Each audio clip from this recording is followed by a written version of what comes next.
तो आपके पास next MCQs 60 AMU of diamond contain carbon atom. Diamond जो है वो बना हुआ है, इलेक्ट्रोपिक फॉर्म है ऑफ कार्बन का।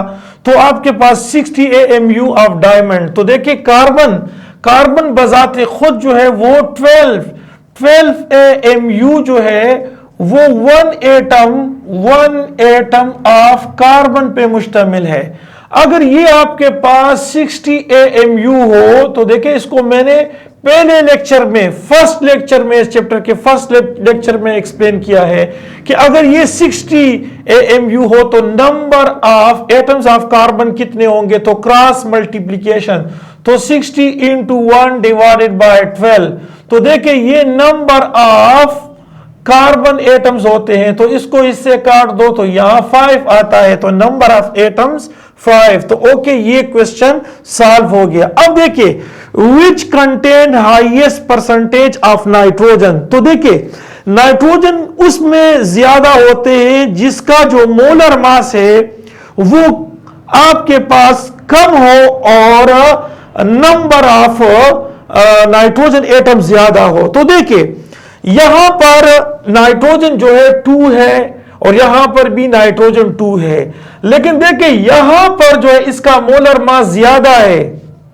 यहां आपके पास नाइट्रोजन अगर 28 है तो मोलर मास इसका मोलर मास ज्यादा निकलता है, और अगर यहां नाइट्रोजन का वो आपके पास 28 है तो इसका मोलर मास जो है वो 30 निकलता है, कम निकलता है। तो इस वजह से इसका जो है परसेंटेज, यहां पर नाइट्रोजन का परसेंटेज सबसे ज्यादा होगा। देखिए इसकी वैल्यू सपोज 30 into 100, तो यहां पर सबसे ज्यादा परसेंटेज ऑफ नाइट्रोजन निकलता है। देखिए परसेंटेज के लिए अगर आपके पास डिनोमिनेटर जितना कम हो और नॉमिनेटर ज्यादा हो into 100 तो उसका परसेंटेज ज्यादा आता है।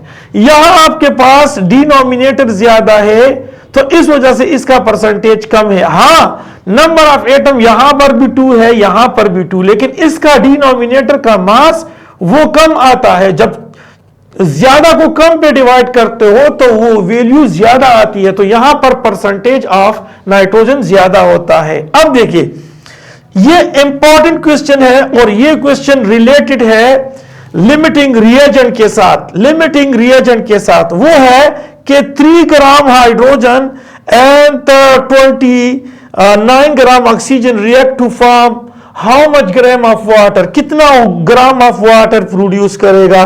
तो इसका मैं सबसे पहले आपको तो रिएक्शन लिख लेता हूं कि ये आपके पास है रिएक्शन, हाइड्रोजन ऑक्सीजन आपस में मिल जाते हैं और ये बनाते हैं 2H2O। ये देखिए 2H2O बनाते हैं। तो यहां से आपको जाहिर होता है कि आपके पास 3 ग्राम है। तो देखिए आपके पास जब ये 3 ग्राम है तो हमें पता है, वी नो डेट, हमें पता होता है, और यहां गौर से देखिए हमें पता होता है कि 2 ग्राम हाइड्रोजन जो है वो 1 मोल के बराबर होता है, 1 मोल हाइड्रोजन के। अगर आपके पास ये 3 ग्राम हाइड्रोजन हो तो ये मोल कितने होते हैं। तो देखिए मोल ऑफ हाइड्रोजन, तो मोल ऑफ हाइड्रोजन कितने होते हैं 3 डिवाइडेड बाय 2, तो इससे आपके पास 1.5 आता है। ये 1.5 आता है। अब देखिए ये मोल हो गया इसका। अब देखिए हम मोल ऑफ मालूम करते हैं क्या, मोल ऑफ ऑक्सीजन। तो ऑक्सीजन जो है वो 32 ग्राम ऑक्सीजन जो है वो 1 मोल के बराबर है। तो अगर ये 29 ग्राम ऑक्सीजन हो तो ये मोल कितने, तो क्रॉस मल्टीप्लीकेशन, तो यहां मोल ऑफ ऑक्सीजन, तो ये मोल ऑफ ऑक्सीजन जो है वो फाइंड आउट होता है। तो 29 into 1 डिवाइडेड बाय 32, तो इससे आपके पास आता है 0.9 आता है। अब देखिए हमने सबसे पहले लिमिटिंग रिएजेंट को फाइंड करना है कि लिमिटिंग रिएजेंट इसमें कौन सा है। देखिए सबसे पहले आपके पास लिमिटिंग रिएजेंट वो मालूम करना है। Number of mole of hydrogen वो गिवन है 1.5 है। स्टोइचोमेट्रिक कोएफिशिएंट वो 2 है। तो देखिए आपके पास number of mole of oxygen वो आपके पास 0.9 है डिवाइडेड बाय 1, तो इससे आता है 0.75 और इससे 0.9 आता है। इसका यह मतलब है कि हमारे पास हाइड्रोजन जो है वो लिमिटिंग रिएजेंट है, हाइड्रोजन लिमिटिंग रिएजेंट है। तो अब देखिए इसको हम एक्सप्लेन करते हैं। लिमिटिंग रिएजेंट तो मालूम हो गया, तो अब हम मालूम करते हैं कि 4 ग्राम से, देखिए ये 4 ग्राम है, तो 4 ग्राम हाइड्रोजन से प्रोड्यूस होता है 36 ग्राम वाटर प्रोड्यूस होता है। अगर ये आपके पास जो मिकदार है 3 ग्राम है, 3 ग्राम हाइड्रोजन हो तो फिर ये कितना प्रोड्यूस होगा?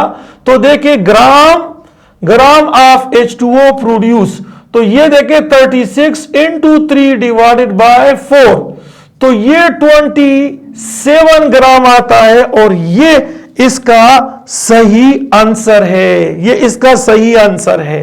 ओके, अब हम थोड़ा सा आखिर वाला क्वेश्चन एक्सप्लेन करते हैं। तो ये आखिर वाला क्वेश्चन इस तरह से यहां पर एक्सप्लेन करना चाहते हैं। देखिए आखिरी क्वेश्चन जो है उसको एक्सप्लेन करना चाहते हैं यहां पर।